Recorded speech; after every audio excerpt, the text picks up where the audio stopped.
അസ്സിസിയിലെ ഫ്രാൻസിസും ഗൂബിയായിലെ ചെന്നായിയും. അസ്സിസിയിലെ വിശുദ്ധ ഫ്രാൻസിസിനെ കുറിച്ച് കേൾക്കാത്തവർ ലോകത്തിൽ നന്നേ വിരളമാവും. അതിവിശുദ്ധമായ ജീവിതത്താൽ രണ്ടാം ക്രിസ്തു എന്ന പേരിന് പോലും അർഹനായിത്തീർന്ന വിശുദ്ധ ഫ്രാൻസിസിൻ്റെ വിശുദ്ധിയും കളങ്കമറ്റ ജീവിതവും മനുഷ്യരെ മാത്രമല്ല പക്ഷിമൃഗാദികളെയും വൃക്ഷലതാദികളെയും വരെ വിശുദ്ധൻ്റെ ആരാധന പാത്രങ്ങളാക്കി മാറ്റി. മനുഷ്യരോട് മാത്രമല്ല പക്ഷികളോടും മൃഗങ്ങളോടും വൃക്ഷലതാദികളോടുമെല്ലാം ആശയവിനിമയം നടത്താൻ വിശുദ്ധന് കഴിഞ്ഞിരുന്നു. ഒപ്പം സർവസൃഷ്ടിജാലങ്ങളെയും ജഡവസ്തുക്കളെ പോലും ദൈവത്തിൻ്റെ മഹത്തര സൃഷ്ടികളായി കണ്ട് സഹോദരനെന്നും സഹോദരിയെന്നും വിളിക്കുവാനും. വിശുദ്ധ ഫ്രാൻസിസിന് മുൻപിൽ സൂര്യനും ചന്ദ്രനുമെല്ലാം കേവലം ഗ്രഹങ്ങളായിരുന്നില്ല. സൂര്യൻ സഹോദരനും ചന്ദ്രൻ സഹോദരിയുമായിരുന്നു. ഗൂബിയ എന്ന പട്ടണത്തിലെ ജനങ്ങളെ നിരന്തരമായി വേട്ടയാടിക്കൊണ്ടിരുന്ന അതിക്രൂരനായ ഒരു ചെന്നായയെപ്പോലും സഹോദരൻ ചെന്നായ എന്ന് സ്നേഹപൂർവ്വം വിളിച്ചുകൊണ്ട് സമാധാനത്തിൻ്റെ പാതയിലേക്ക് നയിക്കാൻ വിശുദ്ധന് കഴിഞ്ഞെങ്കിൽ അതിൽ തെല്ലും അത്ഭുതത്തിന് വകയില്ല. എന്തെന്നാൽ അസ്സിസിയിലെ വിശുദ്ധ ഫ്രാൻസിസ് കേവലം ഒരു മനുഷ്യനായിരുന്നില്ല. അതിവിശുദ്ധമായ ജീവിതത്താൽ ദൈവതലത്തോളം എത്തിനിന്ന ഒരു മഹാപ്രതിമാസമായിരുന്നു. വിശുദ്ധ ഫ്രാൻസിസ് ഗൂബിയായിലെ ഭീകരനായ ചെന്നായെ തൻ്റെ ആത്മസുഹൃത്താക്കി മാറ്റിയ കഥ തീർത്തും രസകരമാണ്. അസ്സിസിയിൽ നിന്ന് ഏറെ അകന്നു മാറി വനാതിർത്തിയോട് ചേർന്ന് സ്ഥിതി ചെയ്തിരുന്ന ഒരു കൊച്ചു പട്ടണമായിരുന്നു ഗൂബിയ. ഗൂബിയായിലെ ജനങ്ങൾക്കിടയിൽ ഏറെ സമ്പന്നരുണ്ടായിരുന്നു, ഏറെ ദരിദ്രരും. ഗൂബിയായിലെ സമ്പന്നർ സമ്പത്തിൽ സ്വയം മറന്ന് ദൈവത്തെ മറന്ന് സഖമർത്യരെ നിർദ്ദയം ചൂഷണം ചെയ്ത് അഹങ്കാരത്താൽ മുന്നേറവേ ഒരു മഹാമാരി എന്നോണം ഭീകരനായ ഒരു ചെന്നായ പട്ടണത്തിലെത്തിച്ചേർന്നു. ചെന്നായ ഗൂബിയായിലെ സമ്പന്നരുടെയും ദരിദ്രരുടെയും ആടുകളെ ഒരുപോലെ കൊന്നു തിന്നാൻ തുടങ്ങിയതോടെ നാളതുവരെ സമ്പത്തിൻ്റെ പേരിൽ വേർതിരിഞ്ഞ് ജീവിച്ചിരുന്ന ഗൂബിയായിലെ സമ്പന്നരും ദരിദ്രരും സംഘം ചേർന്ന് ആയുധങ്ങളുമേന്തി തൊട്ടടുത്തുള്ള വനം മുഴുവൻ ചെന്നായയ്ക്കായി അരിച്ചു പെറുക്കി. നൽത്തിരച്ചിൽ മൂലം ചെന്നായയെ വനത്തിലെങ്ങും തന്നെ കണ്ടെത്തുവാൻ അവർക്കായില്ലെന്ന് മാത്രമല്ല, ആ രാത്രിയിൽ ഗൂബിയായിൽ വീണ്ടും ചെന്നായയുടെ ആക്രമണമുണ്ടായി. അന്ന് നടന്ന ആക്രമണത്തിൽ ചെന്നായ കൊന്നൊടുക്കിയത് ആടുകളെയോ മറ്റു വളർത്തുമൃഗങ്ങളെയോ ആയിരുന്നില്ല. വനാതിർത്തിയിൽ കുടിൽ കെട്ടി താമസിച്ചിരുന്ന ദരിദ്രയായ ഒരു വിധവയുടെ ഏക മകനെയായിരുന്നു. തുടർന്നുള്ള രാത്രികളിലും ചെന്നായയുടെ ആക്രമണമുണ്ടായി. ആ ആക്രമണങ്ങളിൽ ഗൂബിയായിലെ ദരിദ്രയായ വിധവയ്ക്ക് നേരിട്ട വിധി ഗൂബിയായിലെ മറ്റ് പല മാതാപിതാക്കൾക്കും നേരിടേണ്ടതായി വന്നു. സ്ഥിതിഗതികൾ ഈ വിധം തീർത്തും വഷളായി തീർന്ന വേളയിൽ സന്ധ്യ മയങ്ങിയാൽ വീട് വിട്ട് പുറത്തിറങ്ങാൻ കുട്ടികൾ മാത്രമല്ല മുതിർന്നവരും ഭയന്നു തുടങ്ങി. പകൽ സമയത്ത് പോലും ചെന്നായ ഗ്രാമത്തിലേക്ക് കടന്നു വന്ന് ആക്രമണം നടത്താൻ തുടങ്ങിയതോടെ ഗൂബിയായിലെ ജനങ്ങളെ സംബന്ധിച്ചിടത്തോളം ജീവിതം തീർത്തും ദുസ്സഹമായി തീരുകയായിരുന്നു. തെരുവുകൾ തോറും ചുറ്റി സഞ്ചരിച്ച് ദൈവസ്തുതികൾ പാടിയും പക്ഷിമൃഗാദികളോടും വൃക്ഷലതാദികളോടും സൗഹൃദ സംഭാഷണം നടത്തിയും മുന്നോട്ട് നീങ്ങിയ അസ്സിസിയിലെ വിശുദ്ധ ഫ്രാൻസിസ് ഒരു നാളിൽ വനാതിർത്തിയോട് ചേർന്നുള്ള ഗൂബിയ എന്ന പട്ടണത്തിലും എത്തിച്ചേർന്നു. നട്ടുച്ച നേരത്ത് പോലും ഗൂബിയായിലെ ജനങ്ങൾ വീടുകളിൽ കയറി വാതിലടച്ചിരിക്കുന്ന കാഴ്ച ഫ്രാൻസിസിനെയും സഹസന്യാസികളെയും നന്നേ അത്ഭുതപ്പെടുത്തി. ജനങ്ങളിൽ ആരെയും പുറത്ത് കാണാതിരുന്നതിനാൽ തെരുവിൻ്റെ മധ്യേ നിന്നുകൊണ്ട് ഫ്രാൻസിസ് ആകാശത്തിൽ പാറിപ്പറന്നിരുന്ന വാനമ്പാടി പക്ഷികളെ നോക്കി ഇപ്രകാരം സംസാരിക്കാൻ തുടങ്ങി. സഹോദരി വാനമ്പാടികളെ, ഈ നട്ടുച്ച നേരത്തും നിങ്ങൾ ആകാശത്തിൽ പാറിപ്പറന്ന് അതിസുന്ദരങ്ങളായ ഗാനങ്ങളാൽ ദൈവത്തെ മഹത്വപ്പെടുത്തുന്നതിനെ പ്രതി ഞാൻ നിങ്ങൾക്ക് നന്ദി പറയുന്നു. പ്രിയ സഹോദരിമാരെ, നിങ്ങൾക്കറിയുമെങ്കിൽ എന്നോട് ദയവായി പറയുക. സഹോദരൻ സൂര്യൻ ആകാശത്തിൽ കത്തിജ്വലിച്ച് നിൽക്കുന്ന ഈ നട്ടുച്ച നേരത്ത് പോലും ഗൂബിയായിലെ സഹോദരന്മാരും സഹോദരിമാരും കുഞ്ഞുങ്ങൾ പോലും എന്തുകൊണ്ടാണ് വീടുകളിൽ കയറി വാതിലടച്ചിരിക്കുന്നത്? ഫ്രാൻസിസിൻ്റെ വാക്കുകൾ ശ്രവിച്ച വാനമ്പാടി പക്ഷികൾ തൊട്ടടുത്ത വൃക്ഷങ്ങളിൽ പറന്നു വന്നിരുന്ന് അദ്ദേഹത്തിൻ്റെ വാക്കുകൾക്ക് ചെവിയോർക്കാൻ തുടങ്ങി. ഒപ്പം മറ്റു പക്ഷികളും പറന്നെടുത്ത് വിശുദ്ധൻ്റെ ചുറ്റിലും നിരന്നു. പക്ഷികൾ മാത്രമല്ല വിശുദ്ധന് ചുറ്റും നിരന്നത് തെരുവ് നായ്ക്കളും വളർത്തു നായ്ക്കളും മറ്റു വളർത്തുമൃഗങ്ങളുമെല്ലാം കഥ കേൾക്കാനായെത്തിയ കൊച്ചുകുട്ടികളെന്നോണം വിശുദ്ധന് ചുറ്റും നിരന്നു. സംഗതികൾ ഈ വിധം പുരോഗമിച്ച വേളയിൽ വീടുകളുടെ വാതിലുകളും ഒന്നൊന്നായി തുറന്ന് പക്ഷികളോടും മൃഗങ്ങളോടും സംസാരിക്കുന്ന അത്ഭുത മനുഷ്യനെ കാണാൻ കുട്ടികളും മുതിർന്നവരും തെരുവിലേക്ക് ഇറങ്ങി വന്നു. വിശുദ്ധ ഫ്രാൻസിസ് വാനമ്പാടി പക്ഷികളോട് ചോദിച്ച ചോദ്യത്തിന് അവ മറുപടി നൽകിയില്ല എങ്കിലും ഗൂബിയയിലെ ജനങ്ങളിൽ നിന്ന് ഗൂബിയ എന്ന പട്ടണത്തെ ആകമാനം കിടുകിടെ വിറപ്പിച്ചു പോന്ന അതിഭീകരനായ ചെന്നായയെ സംബന്ധിച്ച കഥ ഫ്രാൻസിസ് കേട്ടറിഞ്ഞു. എന്നാൽ ഏതൊരു ധീരൻ്റെയും രക്തം മരവിപ്പിക്കാൻ പോന്ന ആ കഥ വിശുദ്ധ ഫ്രാൻസിസിനെ തെല്ലും ഭയപ്പെടുത്തിയില്ല. ആ നിമിഷം തന്നെ വനത്തിലേക്ക് യാത്ര തിരിച്ച് ഭീകരനായ ചെന്നായയെ നേരിൽ കണ്ട് സന്ധി സംഭാഷണം നടത്തി ചെന്നായയുടെ ക്രൂരതയിൽ നിന്ന് ഗൂബിയയിലെ ജനങ്ങളെ മോചിപ്പിക്കുവാൻ അദ്ദേഹം പൊടുന്നനെ തീരുമാനമെടുക്കുകയും ചെയ്തു. ഗൂബിയയിലെ നല്ലവരായ ജനങ്ങൾ പലതു പറഞ്ഞും വിശുദ്ധ ഫ്രാൻസിസിനെ അദ്ദേഹത്തിൻ്റെ തീരുമാനത്തിൽ നിന്ന് പിന്തിരിപ്പിക്കാൻ ശ്രമിച്ചെങ്കിലും അതിനൊന്നും വഴിപ്പെടാതെ വിശുദ്ധൻ വനം ലക്ഷ്യമാക്കി മുന്നേറി. ഗൂബിയയുടെ അതിർത്തി പിന്നിട്ട് വനത്തിലേക്ക് പ്രവേശിക്കും വരെ ഏതാനും പേർ ഫ്രാൻസിസിനെ അനുയാത്ര ചെയ്തു. എന്നാൽ ഏതൊരു നിമിഷമാണോ അദ്ദേഹം വനത്തിലേക്ക് പ്രവേശിച്ചത്, ആ നിമിഷം കൂടെ യാത്ര ചെയ്തിരുന്നവർ അദ്ദേഹത്തെ വിട്ട് പട്ടണത്തിലേക്ക് തിരികെ പോയി. ഫ്രാൻസിസിനോട് യാത്ര പറഞ്ഞ് തിരികെ ഗൂബിയയിലേക്ക് പോയ സുഹൃത്തുക്കൾ കരുതിയത് വിശുദ്ധനായ തങ്ങളുടെ സഹചരനെ മേലിൽ തങ്ങൾക്ക് നേരിൽ കാണാനാവില്ല എന്നായിരുന്നു. എന്നാൽ ഈ വിധത്തിൽ ചിന്തിച്ച അവർക്ക് പറ്റുക തന്നെ ചെയ്തു. എന്തെന്നാൽ വിശുദ്ധ ഫ്രാൻസിസ് വനത്തിലേക്ക് പ്രവേശിച്ചത് ഏകനായിട്ടായിരുന്നില്ല. അദ്ദേഹത്തിനൊപ്പം കൂട്ടായി സമസ്ത ലോകത്തിൻ്റെയും സൃഷ്ടാവായ ദൈവവും ഉണ്ടായിരുന്നു. ലോകം മുഴുവൻ്റെയും പിതാവായ ആ ദൈവത്തിൻ്റെ സന്തത സാന്നിധ്യത്തെക്കുറിച്ച് ഫ്രാൻസിസിന് പൂർണ്ണ ബോധ്യവും ഉണ്ടായിരുന്നു. തന്മൂലം സങ്കീർത്തകൻ്റെ വാക്കുകളിൽ ദൈവത്തെ പാടിപ്പുകഴ്ത്തി വിശുദ്ധ ഫ്രാൻസിസ് ധൂർത്തപുത്രനായ ചെന്നായയെ തേടി വനത്തിലൂടെ നിർഭയം മുന്നോട്ട് നീങ്ങി. ഉച്ചത്തിൽ പാട്ടുപാടി ദൈവത്തെ സ്തുതിച്ച് വനത്തിലേക്ക് കടന്നു വന്ന യാചകവേഷം ധരിച്ച മനുഷ്യനെ കണ്ട് ഭീകരനായ ചെന്നായ ഒരു നിമിഷം പകച്ചു നിന്നുപോയി. തന്നെ ഭയന്ന് ഗൂബിയയിലെ ജനങ്ങൾ പകൽ സമയത്ത് പോലും വീടുകളിൽ കയറി വാതിലടച്ചിരിക്കെ നീണ്ടുമെലിഞ്ഞ ഈ മനുഷ്യനെ കയ്യിൽ ഒരു ഊന്നുവടി പോലും കരുതാതെ ഏകനായി വനത്തിലേക്ക് കടന്നു വരാൻ എങ്ങനെ ധൈര്യം ലഭിച്ചു? മറ്റേതൊരു അവസരത്തിലുമെന്ന പോലെ അതിഭീകരനായ ആ മൃഗത്തിനുണ്ടായ ആദ്യ ചിന്ത കാട് നടുങ്ങുമാറുച്ചത്തിൽ ഓരിയിട്ട് വനത്തിലേക്ക് കടന്നു വന്ന മനുഷ്യനെ പേടിപ്പിക്കണമെന്നും അയാളുടെ തൊണ്ടക്കുഴി ലക്ഷ്യമാക്കി കുതിച്ച് കടിച്ചു കീറണമെന്നുമായിരുന്നു. എന്നാൽ ആകാശത്തിലേക്ക് ശിരസ്സുയർത്തി ഓരിയിടാൻ ശ്രമിച്ചെങ്കിലും ഭീകരനായ ആ മൃഗത്തിൻ്റെ തൊണ്ടയിൽ നിന്ന് ഒരു ശബ്ദവും പുറത്തു വന്നില്ല. തുടർന്ന് ആക്രമിക്കുക എന്ന ലക്ഷ്യത്തോടെ ചെന്നായ വിശുദ്ധന് മുന്നിലേക്ക് എടുത്തു ചാടിയെങ്കിലും അദ്ദേഹത്തിൻ്റെ നാവിൽ നിന്ന് പൊഴിഞ്ഞ ആദ്യ വചനം തന്നെ ഭീകരരൂപിയായ മൃഗത്തെ തൻ്റെ തീരുമാനത്തിൽ നിന്ന് പിന്തിരിപ്പിക്കാൻ പ്രേരകമായി. ആക്രമിക്കാനായി മുന്നോട്ട് ചാടി വീണ ചെന്നായയെ നോക്കി തീർത്തും ശാന്തമായ ശബ്ദത്തിൽ വിശുദ്ധൻ പറഞ്ഞു, സഹോദരൻ ചെന്നായെ, ഞാൻ നിന്നെ തേടി വന്നതാണ്. ഞാൻ ഫ്രാൻസിസ്, അസീസി എന്ന പട്ടണത്തിലെ തെരുവ് ഗായകൻ.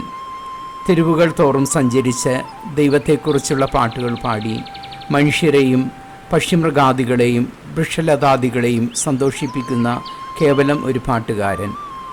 അസീസിയിൽ നിന്ന് ഗ്രാമങ്ങളും പട്ടണങ്ങളും മറികടന്ന് നട്ടുച്ച നേരത്ത് ഞാൻ ഗൂബിയയിലെത്തിച്ചേർന്നതും പാട്ടുപാടി ദൈവത്തെ പ്രകീർത്തിച്ച് ഗൂബിയയിലെ ജനങ്ങളെയും പക്ഷിമൃഗാദികളെയും സന്തോഷിപ്പിക്കാൻ വേണ്ടിയായിരുന്നു. എന്നാൽ ഗൂബിയയിൽ ഞാൻ എത്തിച്ചേർന്ന നേരം നട്ടുച്ച നേരത്ത് പോലും ഗൂബിയയിലെങ്ങും തന്നെ ഒരാളനക്കം കേൾക്കാൻ എനിക്കായില്ല. എന്തുകൊണ്ടാണ് നട്ടുച്ച നേരത്ത് പോലും സഹോദരൻ സൂര്യൻ സഹോദരിയായ ഭൂമിയിലേക്ക് അയക്കുന്ന പ്രകാശത്തെ പൂർണ്ണമായും അവഗണിച്ച് ജനങ്ങൾ വീടുകളിൽ കയറി വാതിലടച്ചിരിക്കുന്നതെന്ന് ആകാശത്തിൽ പാറിപ്പറന്നിരുന്ന വാനമ്പാടി പക്ഷികളോട് ഞാൻ തിരക്കി. ചോദ്യം കേട്ട വാനമ്പാടി പക്ഷികൾ ആകാശത്തിൽ നിന്ന് താഴെ ഇറങ്ങി വന്ന് എൻ്റെ ചുറ്റിലും നിരന്നെങ്കിലും ചോദ്യത്തിന് ഉത്തരം പറയുക എന്നതിലേറെ നിശബ്ദരായി നിന്ന് എന്നെ ശ്രവിക്കാനാണ് അവർ താല്പര്യം കാണിച്ചത്. തുടർന്ന് മറ്റു പക്ഷികളും ഗൂബിയയിലെ വളർത്തുനായ്ക്കളും തെരുവ് നായ്ക്കളും മറ്റു വളർത്തുമൃഗങ്ങളും എൻ്റെ ചുറ്റും നിരന്ന് ദൈവത്തെക്കുറിച്ച് ഞാനവയോട് പറഞ്ഞതെല്ലാം നിശബ്ദമായി നിന്ന് കേട്ടു. പിന്നീട് ഗൂബിയയിലെ ജനങ്ങളും അവരുടെ കുഞ്ഞുങ്ങളും വീടുകൾ വിട്ട് പുറത്തിറങ്ങി വന്ന് എൻ്റെ വാക്കുകൾക്കായി ചെവി തന്നു. ഭയന്നു വിറച്ചു നിന്ന ജനങ്ങളിൽ നിന്നാണ് സഹോദരൻ ചെന്നായെ നിന്നെക്കുറിച്ച് ഞാൻ കേൾക്കാനിടയായത്. എന്നാൽ ഇവർക്ക് നിന്നെക്കുറിച്ച് പറയാനുണ്ടായിരുന്നത് ഒട്ടും തന്നെ നല്ല കാര്യങ്ങളായിരുന്നില്ല. അവരേവരും നിന്നെ പിശാചിനെ എന്നോണം ഭയക്കുകയും വെറുക്കുകയും ചെയ്യുന്നു. എന്നാൽ അവർ ഇപ്രകാരം നിന്നെക്കുറിച്ച് ചിന്തിക്കുന്നതിനെ പ്രതി അവരെ തെല്ലും കുറ്റപ്പെടുത്താനുമാവില്ല. എന്തെന്നാൽ നീ അവരുടെ ആടുമാടുകളെ മാത്രമല്ല, അരുമകളായ അവരുടെ കുഞ്ഞുങ്ങളെ പോലും അപഹരിക്കുകയും നിർദ്ദയം കൊന്നു തിന്നുകയും ചെയ്തു. വനാതിർത്തിയോട് ചേർന്നുള്ള കുടിലിൽ വസിക്കുന്ന ദരിദ്രയായ വിധവയ്ക്ക് ആശ്രയമായുണ്ടായിരുന്നത് അവരുടെ ഏക മകനായിരുന്നു. എന്നാൽ ഗൂബിയായിലെ ജനങ്ങൾ നിന്നെ തിരഞ്ഞ് വനത്തിലെത്തിയ ദിവസം അതിന് പ്രതികാരമെന്നോണം നീ ആ സാധു വിധവയുടെ മകനെ കൊന്നു തിന്നു. തുടർന്നും അനേകം പ്രാവശ്യം നീ പട്ടണത്തിലേക്ക് കടന്നുചെന്ന് നിഷ്കളങ്കരായ ബാലന്മാരെയും ബാലികമാരെയും ആക്രമിക്കുകയും കൊന്നു തിന്നുകയും ചെയ്തു. നിഷ്കളങ്കരായ കുഞ്ഞുങ്ങളോട് പോലും ഇത്തരത്തിൽ നിഷ്കരുണമായി പ്രവർത്തിക്കാൻ തക്കവണ്ണം എന്തുകൊണ്ടാണ് അത്രമാത്രം നീ അധപ്പതിച്ചത് സഹോദര? ഞാൻ നിന്നെ തേടി വനത്തിലെത്തിച്ചേർന്നത് നിന്നെ സൃഷ്ടിച്ചതും എന്നെ സൃഷ്ടിച്ചതും ഇക്കാണുന്ന പ്രപഞ്ചം മുഴുവൻ സൃഷ്ടിച്ചതും ദൈവമെന്ന പേരിൽ അറിയപ്പെടുന്ന സ്നേഹസമ്പന്നനായ ഒരു പിതാവാണെന്ന സത്യം നിന്നെ അറിയിക്കാനായിട്ടാണ്. സ്നേഹനിധിയായ ഏക പിതാവിൻ്റെ മക്കളെന്ന നിലയിൽ ഞാനും നീയും സഹോദരങ്ങളാണ്. ആ ഒരൊറ്റ കാരണം കൊണ്ട് തന്നെയാണ് നിന്നെ ഞാൻ സഹോദരൻ എന്ന് വിളിക്കുന്നതും. ഈ നിമിഷം എന്നെ ശ്രവിച്ചുകൊണ്ടിരിക്കുന്ന നിൻ്റെ മനസ്സിലൂടെ കടന്നു പോകുന്നത് എന്താണെന്നും ഞാൻ മനസ്സിലാക്കുന്നു. എന്തെന്നാൽ ഞാൻ ഈ വനത്തിലേക്ക് കടന്നു വന്നതും നിന്നോട് സംസാരിക്കുന്നതും ഏകനായിട്ടല്ല. എനിക്ക് ചുറ്റും ചൈതന്യമായി എന്നെയും നിന്നെയും സൃഷ്ടിച്ച പിതാവായ ദൈവം നിലകൊള്ളുന്നു. പിതാവായ ആ ദൈവത്തിൻ്റെ നാമത്തിലാണ് ഞാൻ നിന്നോട് സംസാരിക്കുന്നത്. നാളിതുവരെയുള്ള നിൻ്റെ ജീവിതത്തിൽ നിഷ്കളങ്കരായ കുഞ്ഞുങ്ങളെ ആക്രമിച്ച് കൊലപ്പെടുത്തി എന്നതടക്കം അനേകം ദുഷ്കൃത്യങ്ങൾ ഉണ്ടായിട്ടുണ്ട്. എന്നാൽ അത്തരം ദുഷ്കൃത്യങ്ങളുടെ പേരിൽ നിന്നെ പൂർണ്ണമായും കുറ്റപ്പെടുത്താനും തള്ളിപ്പറയാനും എനിക്കാവില്ല. എന്തെന്നാൽ നാളിതുവരെ ആരും തന്നെ നിന്നോട് സ്നേഹവാനായ ദൈവത്തെക്കുറിച്ച് സംസാരിച്ചിട്ടുണ്ടായിരുന്നില്ല. സ്നേഹവാനായ ദൈവത്തെക്കുറിച്ച് ആരെങ്കിലും വഴി നീ അറിയാനിടയായിരുന്നെങ്കിൽ നാളിതുവരെ നീ ചെയ്തു കൂട്ടിയ ദുഷ്കൃത്യങ്ങളിൽ നിന്ന് നീ സ്വയം പിന്തിരിയുമായിരുന്നു എന്നും ഞാൻ മനസ്സിലാക്കുന്നു. അതിനാൽ സഹോദര, ദയവായി ചെയ്തുപോയ തെറ്റുകളെക്കുറിച്ച് മനസ്സപിച്ച് ദൈവത്തോട് മാപ്പ് ചോദിക്കുക. ഒപ്പം നിന്റെ ക്രൂരതയ്ക്ക് ഇരയായിത്തീർന്ന ഗൂബിയായിലെ പാവം ജനങ്ങളോടും. അപ്രകാരം നീ പ്രവർത്തിക്കുന്നെങ്കിൽ എന്നും ഞാൻ നിന്റെ ഉറ്റ സുഹൃത്തായിരിക്കും. തന്മൂലം ഗൂബിയായിലെ ജനങ്ങളിലാരും തന്നെ നിന്നോട് പ്രതികാരം ചെയ്യില്ല എന്ന് മാത്രമല്ല, വിശപ്പടക്കാൻ ആവശ്യമായ ഭക്ഷണം അവർ നിനക്ക് അനുദിനം നൽകുകയും ചെയ്യും. അതിനാൽ കേവലം വിശപ്പിൻ്റെ പേരിൽ മേലിൽ നിനക്ക് കൊന്നു തിന്നേണ്ടതായോ അപഹരിക്കേണ്ടതായോ വരില്ല. ഞാനീ പറഞ്ഞതെല്ലാം നിനക്ക് മനസ്സിലാവുകയും അവ സത്യമെന്ന് ബോധ്യപ്പെടുകയും ചെയ്തുവെങ്കിൽ ദയവായി എനിക്കൊപ്പം ഗൂബിയായിലേക്ക് വരിക. അവിടെ വെച്ച് ഞാൻ നിനക്ക് വേണ്ടി ജനങ്ങളോട് സംസാരിക്കും. മേലിൽ നിന്നെ ഒരു കാരണവശാലും ഉപദ്രവിക്കരുതെന്നും നിനക്ക് വിശപ്പടക്കാൻ ആവശ്യമായ ഭക്ഷണം അനുദിനം നൽകണമെന്നും നിന്റെ പേരിൽ ഞാൻ ജനങ്ങളോട് അഭ്യർത്ഥിക്കും. ഒപ്പം നാളിതുവരെ നീ ചെയ്തു കൂട്ടിയ സർവ്വ ക്രൂരതയുടെയും പേരിൽ ജനങ്ങൾക്ക് മുൻപിൽ നിന്റെ നാമത്തിൽ ഞാൻ പരസ്യമായി മാപ്പ് പറയും. ആ നിമിഷം ഞാൻ പറയുന്നത് സത്യമാണെന്ന് ജനങ്ങൾക്ക് ബോധ്യം വരുന്നതിനായി ആകാശത്തിലേക്ക് നോക്കി നീ ഒരു വട്ടം ഓരിയിടണം. വിശുദ്ധ ഫ്രാൻസിസിൽ നിന്ന് പുറപ്പെട്ട ഹൃദയസ്പർശിയായ വാക്കുകൾ ഗൂബിയായിലെ ചെന്നായയുടെ ഹൃദയത്തിലേക്ക് ശരമാരി കണക്കെ ആഞ്ഞു പതിഞ്ഞു. അതോടെ അന്നേ വരെ ആ മൃഗത്തെ അടക്കി ഭരിച്ചിരുന്ന ഭീകരഭാവം എന്നേക്കുമായി അതിനെ വിട്ടുപിരിഞ്ഞു പോയി. അന്നാദ്യമായി ക്രൂരതയുടെ പര്യായമായ ആ മൃഗത്തിൻ്റെ കണ്ണുകൾ നിറഞ്ഞൊഴുകി. തുടർന്ന് നിറകണ്ണുകളോടെ വിശുദ്ധ ഫ്രാൻസിസിന് പിന്നാലെ ഒരു കുഞ്ഞാടെന്നോണം ആ മൃഗം നടന്നു നീങ്ങി. വനത്തിലേക്ക് കടന്നുപോയ ഫ്രാൻസിസിനെ നേരമേറെ കടന്നു പോയിട്ടും കാണാതിരുന്നതിനാൽ വനാതിർത്തി വരെ അദ്ദേഹത്തെ അനുയാത്ര ചെയ്ത ഗൂബിയായിലെ ജനങ്ങളും സുഹൃത്തുക്കളും നന്നേ വേദനിച്ചു. ക്രൂരനായ ചെന്നായാൽ കൊല ചെയ്യപ്പെട്ട ഗൂബിയായിലെ നിഷ്കളങ്കരായ കുഞ്ഞുങ്ങളുടെ ഗതി തന്നെ വിശുദ്ധനും വന്നു ചേർന്നിട്ടുണ്ടാവുമെന്ന് അവർ ഭയന്നു. ആ നിമിഷത്തിൽ നിഷ്കളങ്കനായ വിശുദ്ധനെ ഏകനായി വനത്തിലേക്ക് പറഞ്ഞയച്ചതിനെ പ്രതി അവർ സ്വയം പഴി പറഞ്ഞു. അതിനകം സന്ധ്യ മയങ്ങി സൂര്യൻ അങ്ങകലെ സമുദ്രത്തിൽ മറഞ്ഞു താണിരുന്നതിനാൽ പന്തങ്ങൾ കൊളുത്തി വനത്തിലേക്ക് കടന്ന് വിശുദ്ധനെ തിരയണമെന്ന് അവരിൽ ചിലർ വാദിച്ചു. എന്നാൽ അത്തരം ഒരു സാഹചര്യത്തിലും കൂട്ടമായി പോലും വനത്തിലേക്ക് പ്രവേശിക്കാൻ അവർ ഭയന്നു. ഗൂബിയായിലെ ജനങ്ങളും അസീസിയിൽ നിന്ന് വിശുദ്ധനൊപ്പം ഇറങ്ങിത്തിരിച്ച സുഹൃത്തുക്കളും എന്തു ചെയ്യണമെന്നറിയാതെ പരസ്പരം വാദപ്രതിവാദത്തിൽ മുഴുകി നിൽക്കെ ഏവരെയും അത്ഭുത സ്തബ്ധരാക്കിക്കൊണ്ട് വനാതിർത്തിയിൽ വിശുദ്ധ ഫ്രാൻസിസ് പ്രത്യക്ഷപ്പെട്ടു. അദ്ദേഹം ഒറ്റയ്ക്കായിരുന്നില്ല. അദ്ദേഹത്തിന് തൊട്ടു പിന്നാലെയായി ഒരു വളർത്തുനായെന്നോണം അനുസരണയോടെ അതിഭീകരനായ ചെന്നായിയും നടന്നിരുന്നു. നാളതുവരെ ഗൂബിയായിലെ ജനങ്ങളെ ഭീതിയുടെ മുൾമുലയിൽ നിർത്തിയിരുന്ന ഭീകരനായ ചെന്നായ. വിശുദ്ധനൊപ്പം ചെന്നായെ കൂടെ കണ്ടു ഭയന്ന് കുഞ്ഞുങ്ങൾ ചുറ്റിലും ചിതറിയോടി. മുതിർന്നവരാകട്ടെ ചെന്നായയെ നേരിടാനായി വാളുകളും കുന്തങ്ങളും കയ്യിലെടുത്തു. എന്നാൽ ചെന്നായയെ നേരിടാനായി ആയുധധാരികളായി ഒരുങ്ങി നിന്ന ഗൂബിയായിലെ ജനങ്ങളെ നോക്കി വനാതിർത്തിയിൽ നിന്ന് വിശുദ്ധൻ വിളിച്ചു പറഞ്ഞു: ഗൂബിയായിലെ സഹോദരന്മാരെ, നിങ്ങളെ ഏറെ ദ്രോഹിക്കുകയും ഭീതിയുടെ മുൾമുനയിൽ നിർത്തുകയും ചെയ്തിരുന്ന സഹോദരൻ ചെന്നായയെ ഞാൻ നിങ്ങൾക്കിടയിലേക്ക് കൊണ്ടുവന്നിരിക്കുകയാണ്. ഭീകരരൂപിയായി മൃഗം നാളിതുവരെ നിങ്ങളെ സംബന്ധിച്ചിടത്തോളം ശത്രുവായിരുന്നെങ്കിൽ ഇന്ന് മിത്രമായിട്ടാണ് നിങ്ങൾക്കിടയിലേക്ക് കടന്നു വരുന്നത്.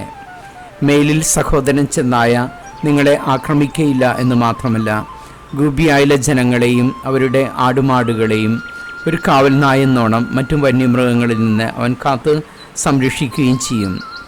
അതിന് പ്രത്യുപകാരമായി നിങ്ങൾ സഹോദരൻ ചെന്നായിക്ക് വിശപ്പടക്കാൻ വേണ്ടുന്ന ആഹാരം അനുദിനം നൽകണം.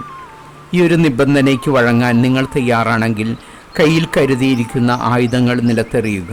എന്നിട്ട് രക്ഷകനായ യേശുവിൻ്റെ നാമത്തിൽ സഹോദരൻ ചെന്നായെ സർവ്വവൈരവും മറന്ന് സ്വീകരിക്കുക.